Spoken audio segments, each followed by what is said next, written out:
So we are looking, guys, at graphs of, well, modulus graphs basically, which is written as graphs of y equals modulus f of x. Okay, so it's actually kind of useful. A lot of times when you've done graphs, especially when solving, it feels kind of pointless because you know you can mathematically solve it like accurately, and it makes way more sense when trying to solve it graphically. Okay, but with modulus graphs, just wait a second. With modulus graphs, it actually kind of helps have a visual representation of it. Okay, because it allows you to see how many points of intersection there are actually going to be, and where those points of intersection are likely to happen. So that's why it can be quite important. So, if I had like the graph y equals a half x minus 1, okay, if I was to draw a quick sketch of that, where does it go through? Minus 1. And where else does it go through? No. 0, 2. Okay. Our intercepts would be minus 1 and 2, and it would look something like that. Yeah? Everyone okay with that? So, if I was to say, what does y equal modulus half x minus 1 look like? What would happen there?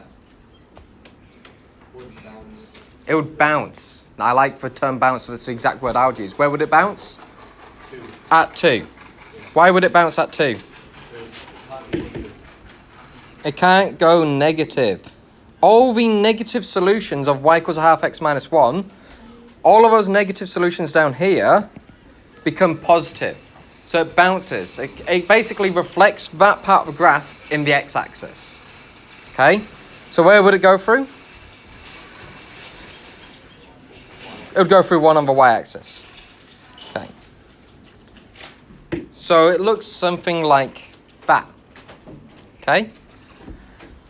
If you were then solving two equations, you could plot both of your graphs like this and then find out which points intercept. Just out of a point of curiosity, what would you call that red line up to that point? What is actually the equation of that red line? Not the perpendicular, no?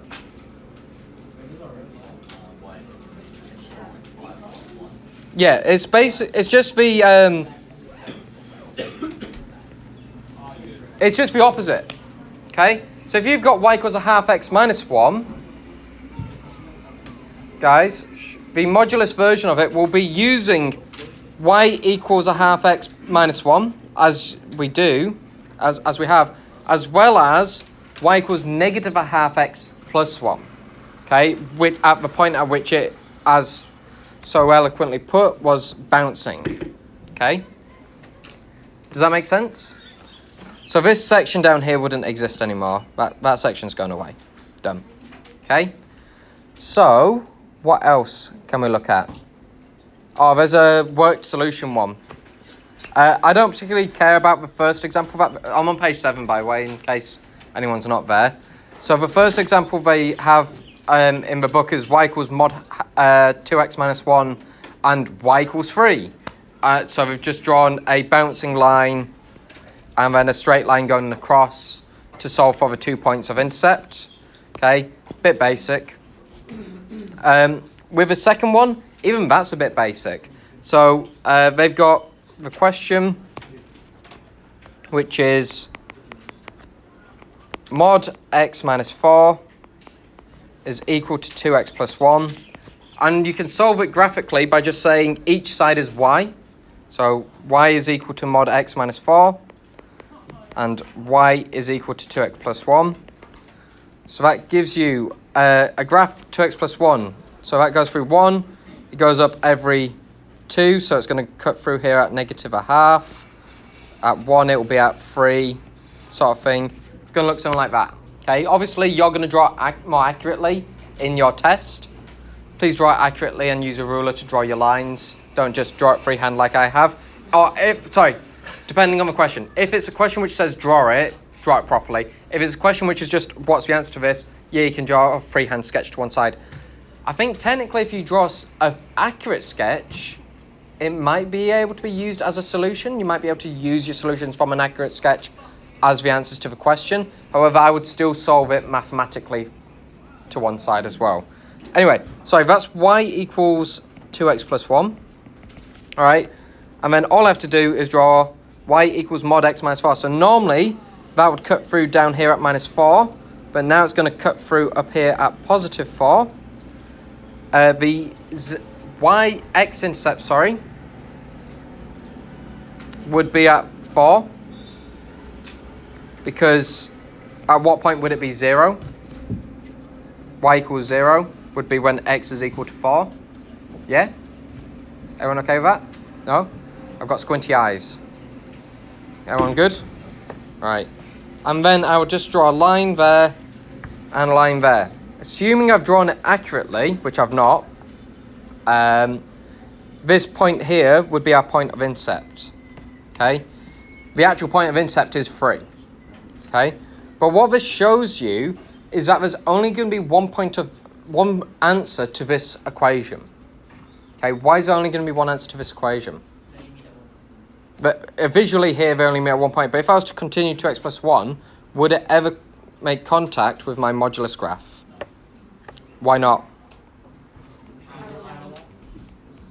It's not parallel.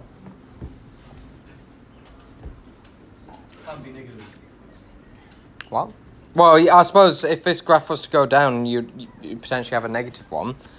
But looking at the graph, what can you tell me about the gradient here? What's the gradient on that? Oh, sorry, you can't see that because I'm pointing at me. What's the gradient here?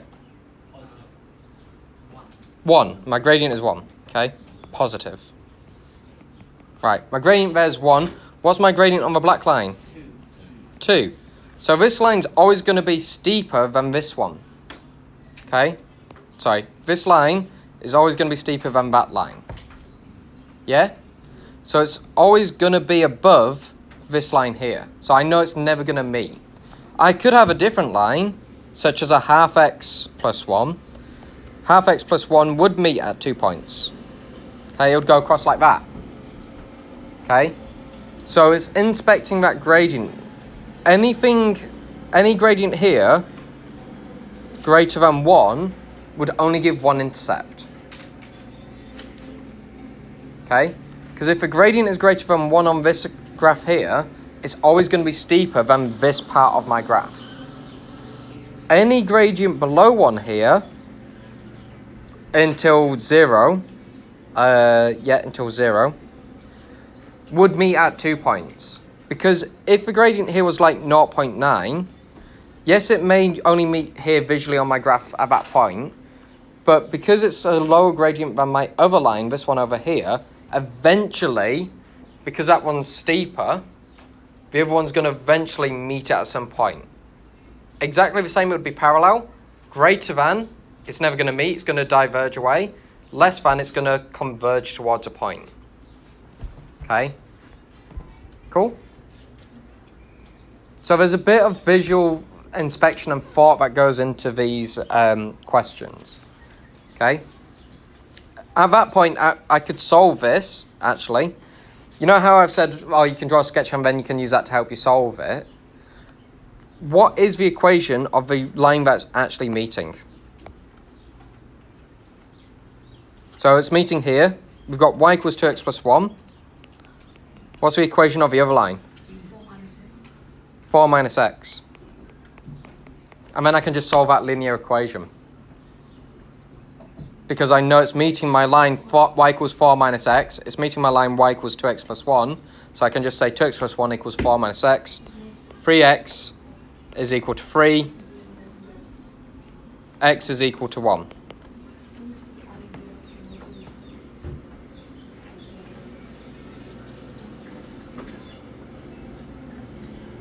Yeah, there's a lot of like just, what? Anyone not okay with that? Why that line there is y equals 4 minus x? It's just the negative version of this equation here. But it can be positive, right? What? It can be positive or negative. Well, if I did the positive version, let's see what happens when I do the positive version. 2x plus 1 is equal to x minus 4. I get x is equal to negative 5. Okay. When I put that back into the original equation, I get minus 5 minus 4. Mod minus 5 minus 4 is equal to 2 lots of minus 5 plus 1. And I end up with 9 is equal to negative 9, which is not true, so not a solution. Wait, does that mean that you never use the modular, or is there some cases where It depends on how many points of intercept. So that's what I was saying. So this 2x plus 1 line intersects with the negative version of my modulus. Okay? So I'm going to use that equation and that equation to actually solve for the answer. I don't need to find out this answer here, because I know it's never going to meet it. Okay? It's not going to be a solution. Because technically it would meet it. It's just that it would meet it down here, which is not a solution because you've taken a modulus. So that's why we do get an answer. We get the answer x equals minus 5. It would meet down at minus 5. It's just that that is no longer part of my graph because of my modulus. That's just got real scruffy all of a sudden. Okay, let's have a look at another one. Let's see if we can get our head around. Oh, there isn't another one. Okay, that's it. Okay. Do you want me to do another one? Yes. Do you want me to make it harder? Yes. All right, I'm going to do a double modulus. Okay, so modulus x minus 1 is equal to modulus 2x plus 3. Okay, I don't actually know what this graph is going to look like. I'm hoping it's going to have something going on with it. Okay, so we're going to do y equals modulus x minus 1. We're going to do y is equal to modulus 2x plus 3. Okay, so on my graph, I should probably get better at drawing graphs, eh?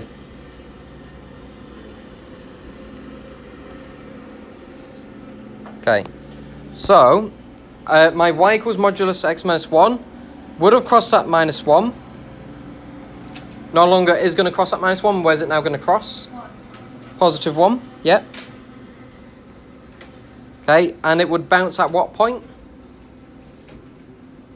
What? 1. At 1. Okay, so when I say bounce, that's when it hits the axis. Where's it gonna hit the axis at? So I think, well, I know it's gonna be 0. Modulus x minus 1. What's gonna give me 0? Well, it's when x equals 1. So that's where it's gonna bounce. So I've got my line going something like that, and something like that. Okay, it should be pretty much a reflection of one another if you're good enough at drawing. Okay, so that's everyone okay with that graph? Okay, so that's y equals mod x minus 1. Okay, y equals mod 2x plus 3 crosses at 3, which is somewhere up here. Okay, where does it bounce? Oh. So just do 0 equals 2x plus 3. So what does x equal? Negative 1.5. Yeah. So it's going to cross here at negative 1.5. So do that. Okay. Oh, I've stopped using the straight line. Give myself a straight line. I don't like the non-straight line.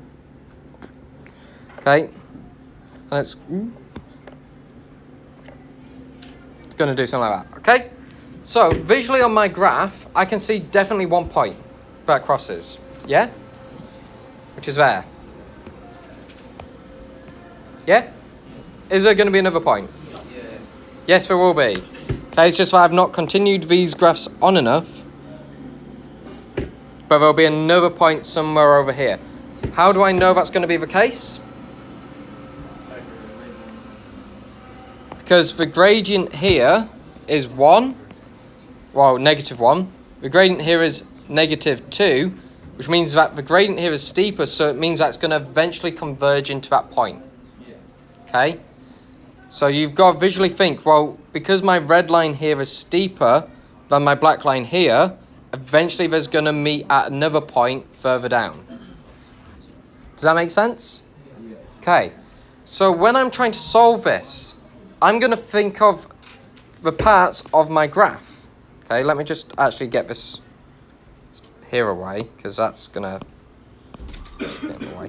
Okay, thinking about which part of my graph is what equation. So on my red line, this line here is y is equal to 2x plus 3. Okay, and that meets a black line, this black line here, which is the equation y is equal to 1 minus x, because it's the negative version. So when I'm trying to solve this question, I can just do 2x plus 3 is equal to 1 minus x, solve that. Okay? The other point that it crosses is again on the black line, still y equals 1 minus x, but it's the red line's version, which is y equals minus 2x minus 3. So that means I've got a second equation to inspect, which is minus 2x minus 3 is equal to 1 minus x. Those are the only two things that are going to give me a solution. Okay? If I had done before working, you may have ended up trying to inspect the positive x minus 1 with the other two values, and they're never going to meet. Okay? Because this red line here's gradient is greater than the black line, which means that's going to converge, diverge away. Okay? So that it just allows you to get to this point where you can solve.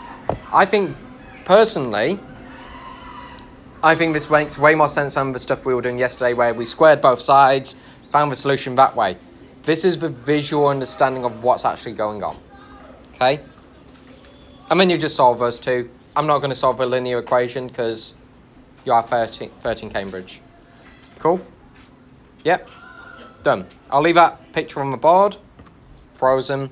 Boom. So, if I had an equation such as y equals mod x plus 5 minus 1, it's frozen still. If I have that equation here, y equals mod x plus 5 minus 1, okay? How I would think about it myself is I would think of the x plus 5 modulus graph, which looks something like that. It would cross at 5 and minus 5. It will do that, okay? The minus 1 just shifts that all down 1. Okay? So that would actually be minus 5 minus 1 now. Okay? So it's just a shift of that graph. Under. The way they like to do it, I don't know if you've noticed, they've given you a table to fill in of x and y values. Maybe that'll be useful for you. But I prefer to just know what's going on. Yeah. So the numbers on the end, just shift it up or down. Cool? Cool. And then I'll go back to it.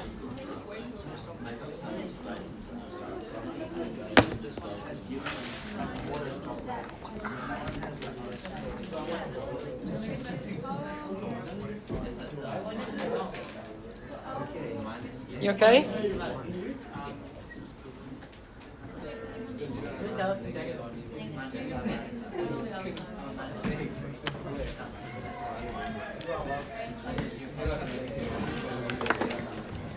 Oh, Alex.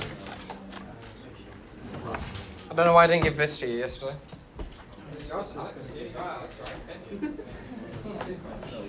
do people say like Max? Sometimes like it's not actually their name.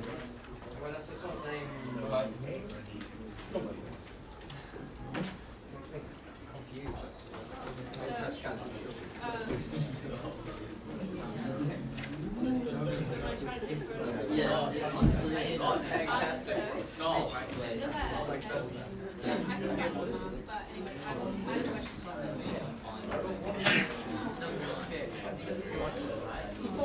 It's like an off. Already? Yeah, well, I was one of my today. But I'll be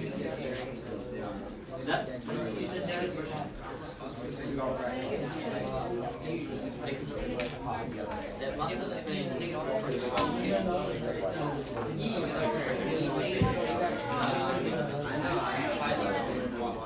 there's no way A is right. That's okay, that's one.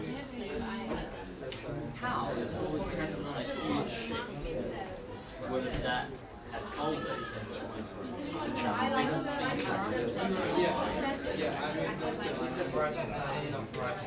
So, And then, yeah, somewhere around here.